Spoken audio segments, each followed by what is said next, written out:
meu coração, essa galera top, maravilhosa, que é o meu terceirão da mediação tecnológica.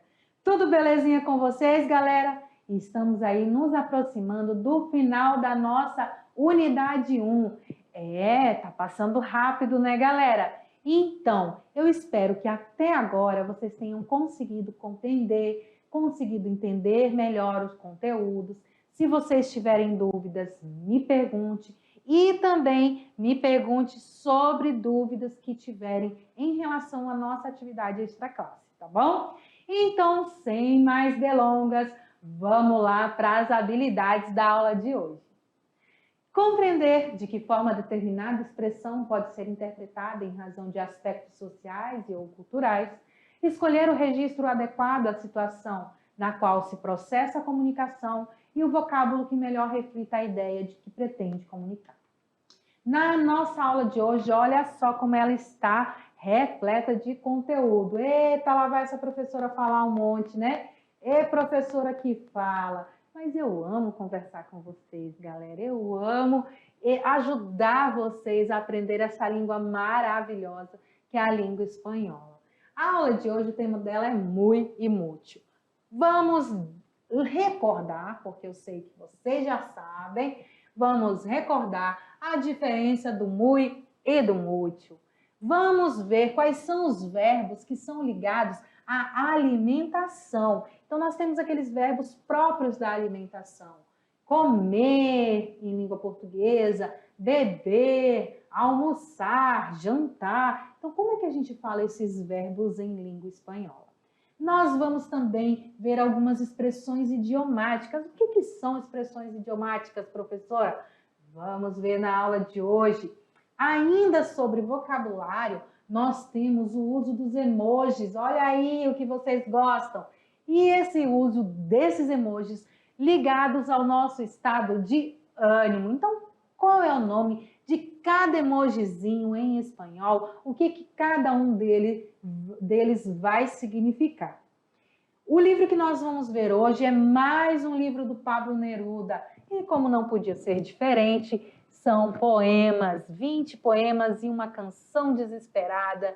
É o nome do livro do Pablo Neruda, 20 poemas e uma canção desesperada. E a nossa viagem de hoje, galera linda do meu coração, é para o Paraguai.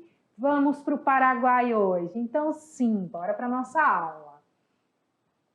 Uso do muy e do mútil. Gente, todos os dois têm o mesmo significado, têm a mesma tradução para a língua portuguesa.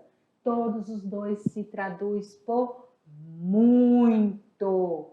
Todos os dois têm esse significado, muito.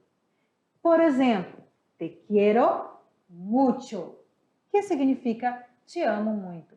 Professora, te quero não é te quero?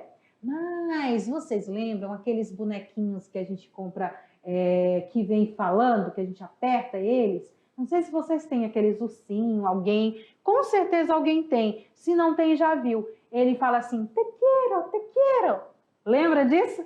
Então, ele não está dizendo te quero, é porque em espanhol, quando você vai dizer que você ama de um amor de homem para mulher, de namorado para namorada, você vai falar te quiero e não te amo.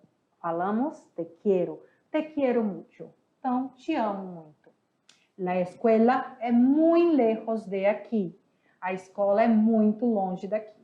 Então, você pode observar que tanto mucho quanto muy, na hora da nossa tradução, são traduzidos por muito. Te amo muito e a escola é muito longe daqui. Então, vamos ver como é que vocês vão usar cada um, qual é a regrinha que aplica para o uso deles. Porque você não pode, galera, colocar o mu em qualquer lugar e nem o mútil em qualquer lugar. Eles têm regras. Um detalhe muito importante dos falantes em língua espanhola. Eles prezam sempre pelas regras. Eles respeitam as regras. Eles sempre prezam pelo espanhol falado da forma mais explicada possível e mais compreendido possível.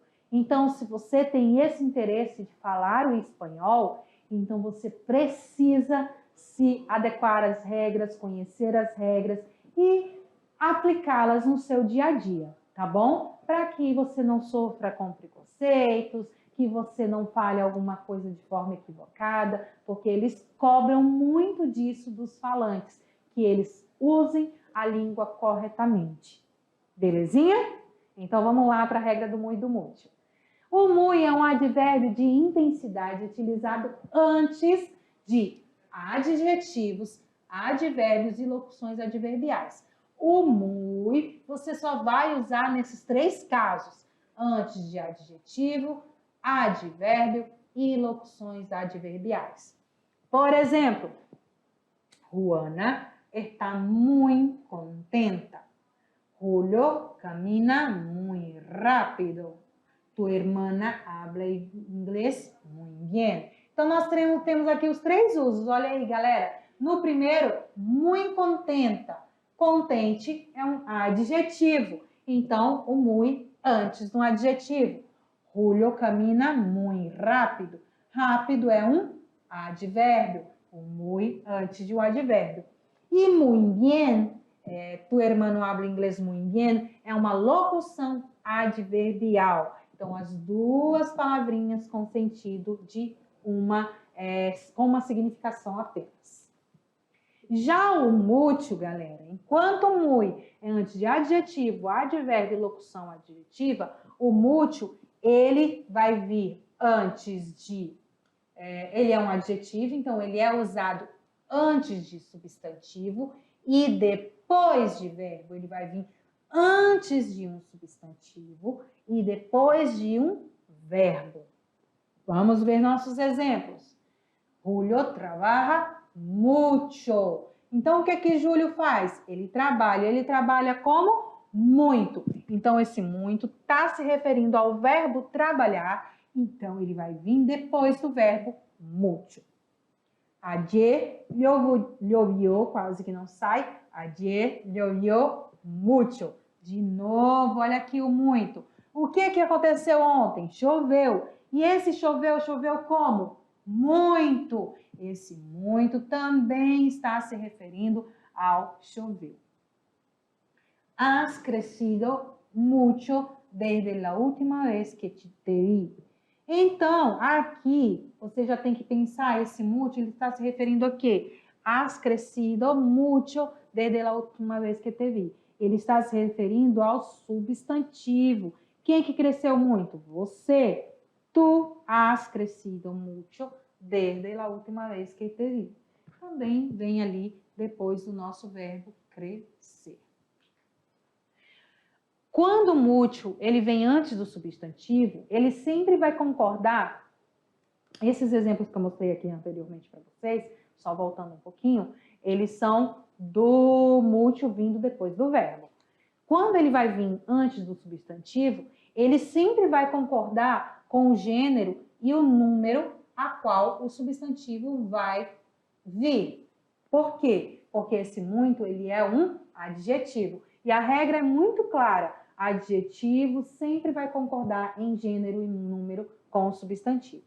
Então, por isso, esse mucho vai ter as suas variações. Mucho, mucha, muchos e muchas.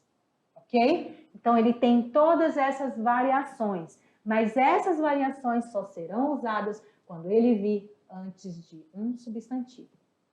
Hay muchas personas en la plaza. Era plaza, que a professora quis escrever e ela colocou placa. É uma zeta aqui, galerinha. Corrijam aí. Hay muchas personas en la plaza. Então, o que tem na praça? Professora, mas hay é um verbo, tá vindo depois do verbo. Só que ele está se referindo ao verbo ou está se referindo ao substantivo? Está se referindo ao substantivo. São as pessoas, muitas pessoas. Aqui, novamente, a mesma coisa acontece. Vem depois do verbo, porém, ele está se referindo a quê? A livros. Tengo muchos libros, certo? Então, não é tengo mucho, é tengo muchos libros. ele está se referindo a livros, então vai concordar com livros. Na próxima, mucha gente não creía em nossa relação. Então, quem que não acreditava na nossa relação? Muita gente. E esse muita vem antes do meu substantivo gente. Neste rio há muitos peces. O que há nesses rios? Peixes. Só que são poucos peixes? Não, são muitos peixes. Então, também concordando com o substantivo. Conseguiram entender essa regrinha, galera? Conseguiram compreender? O muy, ele não vai variar, tá? Ele sempre vai vir antes de adjetivo, advérbio ou locução adjetiva, sem variar. O mucho vai vir antes de verbo, sem variar. Perdão, depois de verbo, sem variar. E antes de substantivo, variando para concordar com o gênero e o número que o substantivo se encontra. Certinho? Só que, como tudo na vida, sempre existe exceção. Então, vamos ver quais são as exceções que tem no uso do muy e do mucho. Apesar das regras nos indicarem que nós devemos usar o muy antes de adjetivo e advérbio, nós temos aqui algumas exceções. Se o advérbio for antes, depois, mais, menos, e os adjetivos forem maior, menor, melhor e pior, nós não vamos usar o muy, tá? Não se usa o muy. Nós vamos usar o mucho. Somente nesses 8 acontecimentos, nesses 4 advérbios e nesses 4 adjetivos. Os demais vão seguir a regra do uso do muy. Somente esses 4 adjetivos, esses 4 advérbios vão usar o mucho. Por exemplo, los candidatos llegaron mucho antes de la hora. Llegaremos mucho después de ti. La película es mucho mejor de lo que pensamos. Professora, mas em português a gente não fala muito melhor, muito pior, muito... Não se fala. Mas em espanhol é correto sim, tá? Coloquialmente e cultamente falando, usar o muito melhor. Muito mais, muito menos, muito melhor, tá bom? Certinho? Tranquilinhos até aí? Vamos seguir agora para essa parte assim, que vai falar um pouquinho de comida. Eu gosto quando a gente fala de comida. Dá de perceber, né? Que eu gosto de comida. Então, galerinha, vamos ver agora os verbos que são ligados à alimentação. Vamos conhecer quem são esses verbos. Nós temos desayunar. O que é desayunar, professora? Desayunar é tomar café da manhã.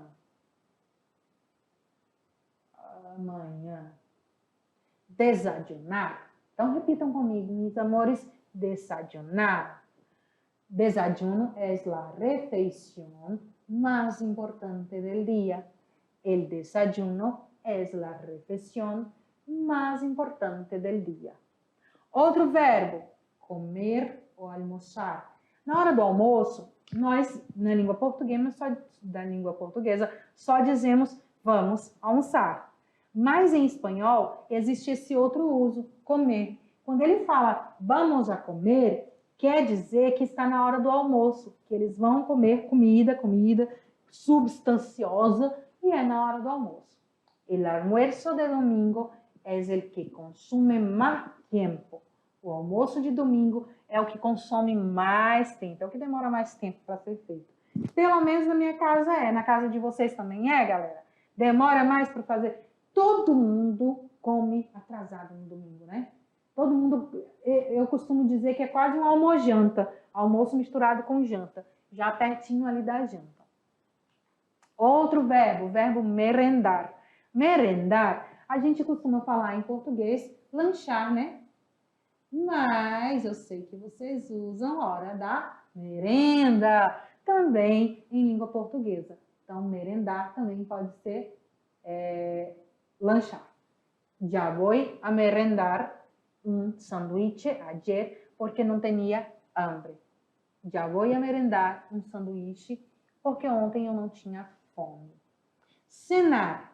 Cenar. O que é cenar? É de cena, professora? É alguma coisa ligada aí? A senhora me mostrou ali uma foto de um casal. Será que é um filme? É uma cena de um filme? Não, cenar é ligado à nossa janta. É o verbo que fala jantar. Para cenar, prefiro estar ao seu lado. Para o jantar, eu prefiro estar com você ou estar ao seu lado. Olha que romântico! Temos mais ainda. Outros verbos ligados à alimentação. Aqueles verbos que a gente usa ainda para dizer como estamos fazendo as coisas. Assar com S só. Em português é assar com 2 S. Em espanhol, um S apenas. As formas de assar são variadas. As formas de assar são variadas. Freír. O que é freír? Freír é frear, professora? Não. Freír é fritar. Qual é a forma mais saudável de freír um alimento? Qual é a forma mais saudável de fritar um alimento? Com óleo, sem óleo, com azeite, sem azeite, com margarina, com manteiga? Como é que fica mais saudável? Outra palavrinha, cocer ou cozinhar. Cocer ou cozinhar. Cozer ou cozinhar em língua portuguesa. La carne cocinó durante 12 horas. A carne cozinhou durante 12 horas. Será que essa carne ficou boa, hein? Ficou desfiando e derretendo na boca, porque ela passou 12 horas cozinhando. Eita, carne dura! Então, vamos lá. Outras palavrinhas. Para a gente complementar esses verbos, eu também trouxe para vocês algumas palavras, um vocabuláriozinho extra de alimentação. Então, algumas palavras ligadas ao nosso dia a dia, às nossas alimentações, para que vocês conheçam. E aí já começa a treinar em casa. O que vocês acham? E falando aquelas palavrinhas em espanhol. Olha que legal. Me fala se você usou essas palavrinhas na sua casa, com seus amigos, com a sua família. E aí me conta se deu tudo certo. Vamos lá? Então, vamos ver quais são essas palavras. Em português, nós temos macarrão. Em espanhol, macarrón. Macarrón.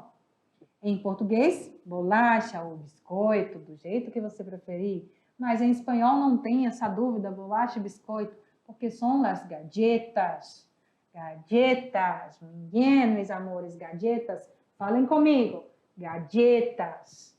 Arroz se escreve igual, porém se pronuncia diferente.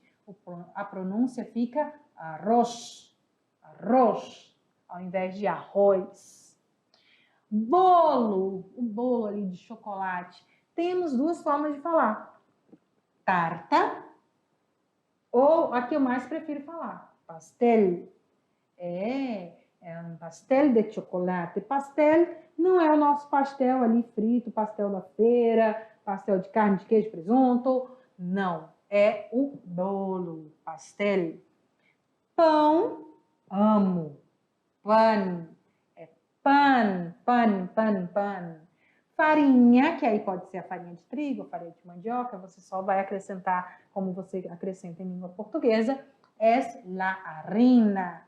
Harina. Lembrem-se, galera, o H em espanhol não tem som. É igualzinho no português. Ele não vai ter som do R como tem em inglês. Ele não vai ter som, ele vai ser mudo, então vai ficar harina e não harina, certo? Açúcar, açúcar, ele vai ter quase o mesmo som, só que o Z ele vai ter esse sonzinho do C cedilha e o R ele vai ser mais vibrante. O que mais que nós temos? A minha fruta preferida, banana. Banana é plátano, plátano. Também tem madura, também tem banano ou banana. Então, são várias formas de falar banana, dependendo do tipo de banana que está se referindo. Mas eu coloquei aqui para vocês plátano. Limão, limão. Melancia, sandia. Uva, uva. Abacaxi, ananás. Morango são as fresas ou frutillas. Fresas ou frutillas. Abacate é aguacate, mas também aqueles pequenininhos que são o avocado. Avocado. Alface. Alface é lechuga. Cenoura, zanahoria. Beterraba, eu acho que é o mais engraçado de falar, é o beterraba, gente. Remolacha. Parece uma coisa que está rebolando, né? Parece que está dizendo que alguém está rebolando, mas não é. Remolacha é a beterraba. Abóbora é calabaça ou zapallo. Quando você vê calabaça, você não vai dizer que é calabresa, viu, gente? Calabaça é abóbora, calabaça é um falso cognato. Vagem é tchau-tchau. Milho, maíz. É muito comum você encontrar muitos lugares falando o maíz, porque a maioria dos países latinos, eles têm a sua base em batata, milho e mandioca. Então, las papas, que são a batata, el maíz e la yuca, ou yuca, como você preferir, que é a mandioca. E carnes e outras variedades de proteínas. Linguiça, que não é o que a gente viu ali, calabaça. Linguiça é longaniça, longaniça. Omelete, tortilla. La tortilla é o omelete. O queijo, el queso. Aí a galerinha que faz queijo. Es queso. Lombo, lomo. Frango, pollo. Bife, filé. Filé mignon, solomillo. Então, essas são as palavras voltadas para alimentação. Certinho, bebês? Então, ainda voltando para a alimentação, eu falei que a gente ia falar muito de comida, então vamos ver aqui algumas frases que a gente pode utilizar quando a gente for para algum país que fala espanhol, ou que a gente quiser treinar ali, pedir comida em espanhol. Então, vamos ver como é que a gente fala. Uma mesa para dois, porfa. Uma mesa para dois, por favor. Olha esse vocabulário. Una mesa para dos, porfa. Yo quiero de primero gazpacho e de segundo pollo com papas. Eu quero primeiro, ou seja, de entrada ali no restaurante chique. Aí você fala o que você quer. E depois você fala em segundo o que você gostaria. Quando você quiser pedir a carta, o menu, o cardápio. ¿Puedo ver el menú, porfa? ¿Puedo ver el menú, porfa? Posso ver o menu, por favor? Então, esse porfa, galerinha, eles usam muito, viu? Eles usam para diminuir ali o por favor. Ele só fala porfa. Que leva a ensalada mista? O que leva a salada mista? O que vai na salada mista? O que aqui, eu já traduzi aqui, o que vai na salada mista? O que mais? Que desejam? Ou o que tu desejas? O que vocês desejam? Que vas a comer? O que você vai a comer? La cuenta, por favor. A conta, por favor. Certinho.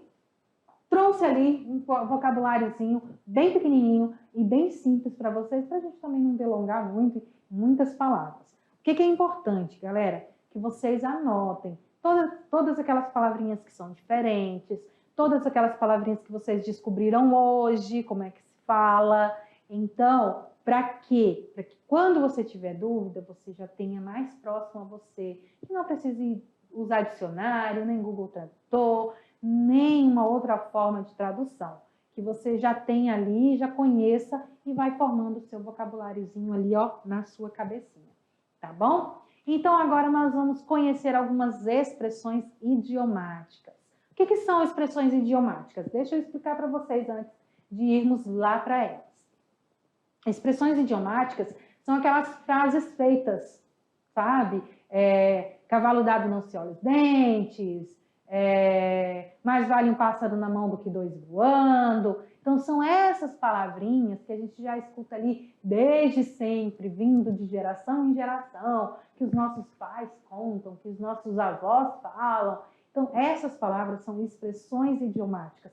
Cada país, cada região, ela tem as suas expressões, mas tem algumas que são próprias ali de todos os falantes da língua espanhola. Na língua portuguesa, isso também ocorre. Por exemplo, aqui em Porto Velho, nós falamos assim: a Carapanã encheu e voou. Só que, assim, a maioria das pessoas aí em todos os municípios não sabem o que significa Carapanã. Não é verdade? Você sabe o que significa Carapanã? Conta para mim ali no chat. Sabe? Carapanã é um mosquito. Simples. Mas, para a gente aqui em Porto Velho, todo mundo conhece como Carapanã. Então, em língua espanhola acontece a mesma coisa. Tem aquelas expressões mais regionais e aquelas expressões que todos os falantes falam. Então, vamos conhecer essas que são conhecidas por todos. Al dedillo. Então, eu sei alguma coisa? Al dedillo, que é de core salteado. A santo de quê? A santo de quê seria o nosso por que cargas d'água. Por que cargas d'água que aconteceu isso? A santo de quê que aconteceu isso? Buscarle 5 pies al gato. Literalmente, seria traduzido por procurar 5 pés no gato. Mas, para tradução na nossa língua portuguesa, o que equivale a essa expressão é o nosso procurar chifre em cabeça de cavalo. Com pelos e señales.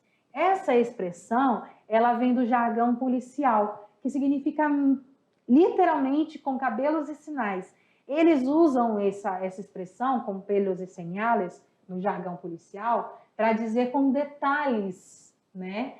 Os detalhes de um crime, os detalhes de um acontecimento. E aí, como expressão idiomática, se transformou para significar com todos os detalhes, tintim por tintim, nos mínimos detalhes. Quando las galinas men. Quando las galinas men, literalmente seria a tradução para quando as galinhas fizerem xixi.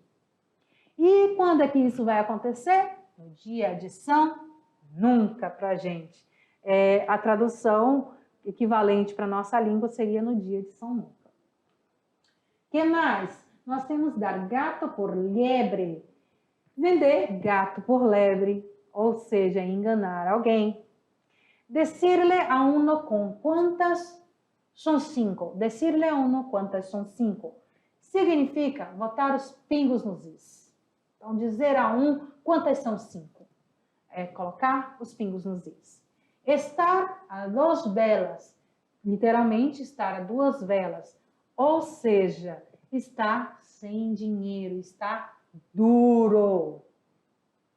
Em menos que cante um gallo ou em 2 por 3, tem todas essas duas expressões para significar não piscar de olhos, rapidinho.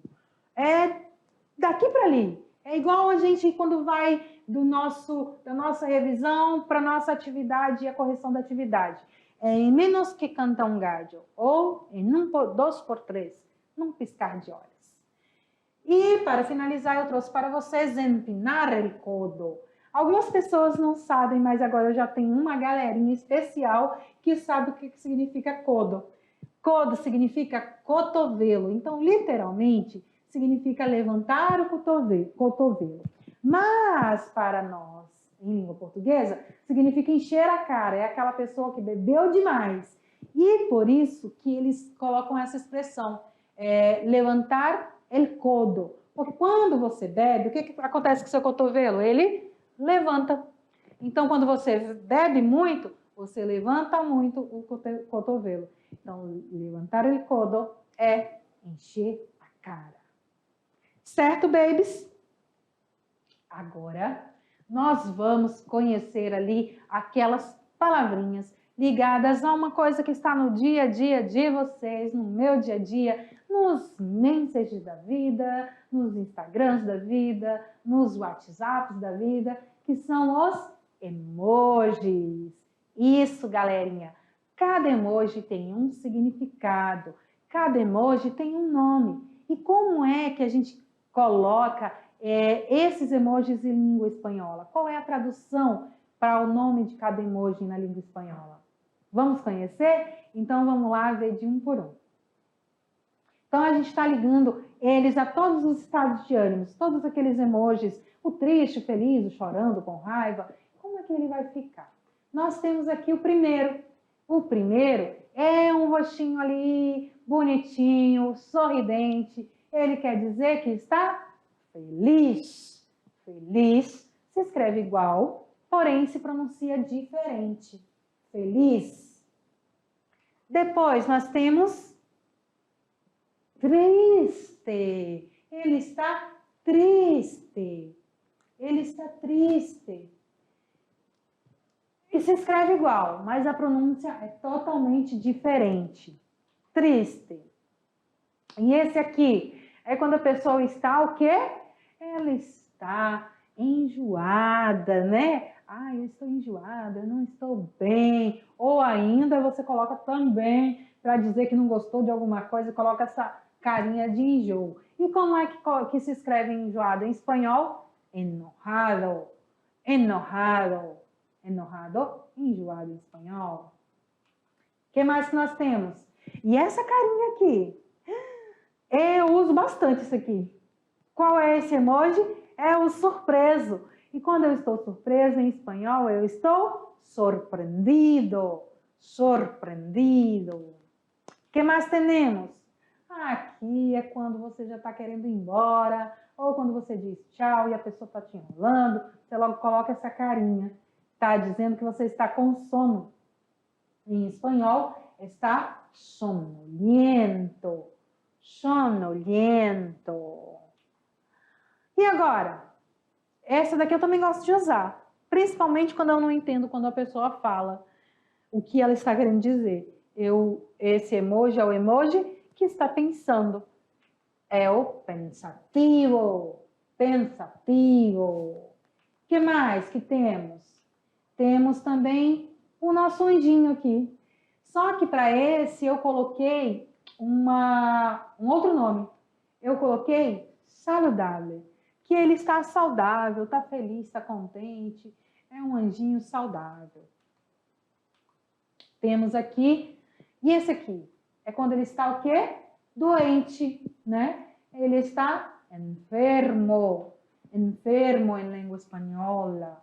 Lo enfermo. E agora? E esse aqui? Normalmente, esse aqui eu uso quando eu gosto de alguma coisa, de alguma comida. Eu uso para dizer que eu estou com fome. É o hambriento. Quando você está com fome, você diz que está hambriento. O que mais? E esse aqui, gente? Esse aqui, ele está apenado. Apenado significa desconfiado, arrependido. Alguma coisa aconteceu ali, ele faz aquela cara de que, ai, desculpa, foi sem querer. É o apenado. O que temos mais? Temos aqui o assustado. Assustado, diferente do surpreso, viu? Surpreendida quando você fica surpreso com alguma coisa. E assustado é assustado. Só que é com S só em língua espanhola. E o último, esse aqui. Quem está assim hoje, hein? Eu espero que ninguém. Eu espero que todo mundo esteja lá como o primeiro emoji. Ou como esse aqui, né? Com fome. E todos estejam saudáveis. E ninguém também esteja enfermo. Esse aqui é o com raiva, ele está aburrido. Aburrido é com raiva. Belezinha, bebês? Gostaram dos nomes dos emojis? Legal, né? Eu gosto muito de usar esses nomes em espanhol. Eu gosto de ir treinando essas palavrinhas novas em espanhol. Eu espero que vocês estejam gostando, estejam acompanhando. Essa aula ela foi um pouco mais leve, mais tranquila, né, em relação à outra. Por isso que a gente vai ali mesclando vocabulário com gramática, para não ficar uma coisa tão pesada, tá bom? Viu como a prof pensa em vocês? Viu como a prof pensa em não deixar vocês dormirem? Então, bora acordar, que agora é a hora do livro. Então, vamos ver o livro do Pablo Neruda de hoje. 20 poemas de amor e uma canção desesperada. Como vocês já sabem, Pablo Neruda é um poeta chileno.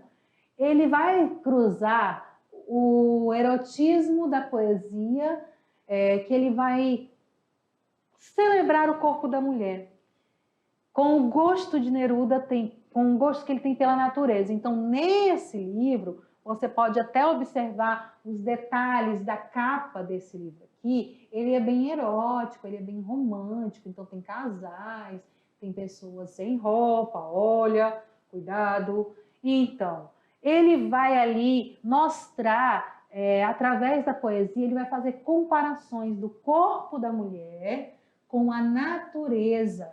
Ele vai trabalhar a poesia sempre voltado para a natureza e o feminino. Nesses poemas é frequente que os dois planos se cruzem, havendo uma certa identificação entre o corpo feminino e o mundo natural. As paisagens, a terra, o mar, então todas as colocações que ele faz vai ter essa dupla significação. Algumas pessoas vão ler e vão ver ali como se ele estivesse descrevendo o corpo feminino, outras pessoas vão ler e vão sentir como se ele estivesse descrevendo uma paisagem, a terra, o mar, e assim sucessivamente.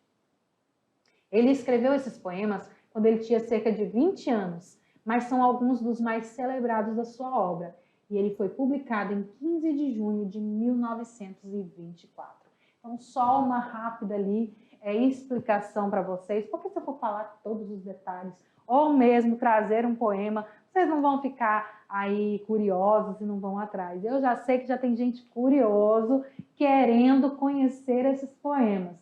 Então, se você encontrou aí na biblioteca da sua escola um poema, o livro 20 poemas e uma canção desesperada, leia e me fala qual foi o poema que você mais gostou, tá bom? E agora é hora de a gente fazer a nossa viagem. Então, malas prontas, roda a vinheta que vamos para o Paraguai.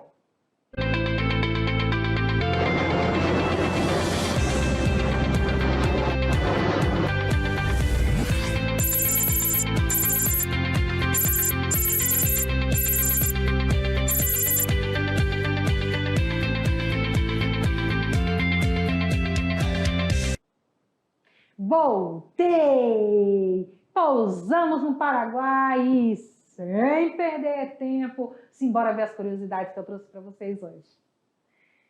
As curiosidades do Paraguai são: no Paraguai, ele é a maior parte, tem a maior parte das comidas típicas que a gente conhece aqui no Brasil. Por exemplo, a chipa, a sopa paraguaia, bori-bori, muito mais. Ele tem como principal ingrediente a mandioca e o milho. Lembra que eu falei para vocês lá na comida? Yuca e maíz. Isso é algo muito forte na cultura paraguaia, pela facilidade do cultivo dos dois. Um detalhe, a sopa paraguaia não é uma sopa quente, não é uma comida para comer nos dias frios. É ao contrário, é uma sopa fria para se comer nos dias quentes. O tereré, ele foi inventado no Paraguai. Vocês sabiam disso? Esse tereré que vocês conhecem, que vocês tanto gostam, e eu também gosto. Conta a história que durante a guerra, as tropas começaram a beber o famoso mate, que é o chimarrão.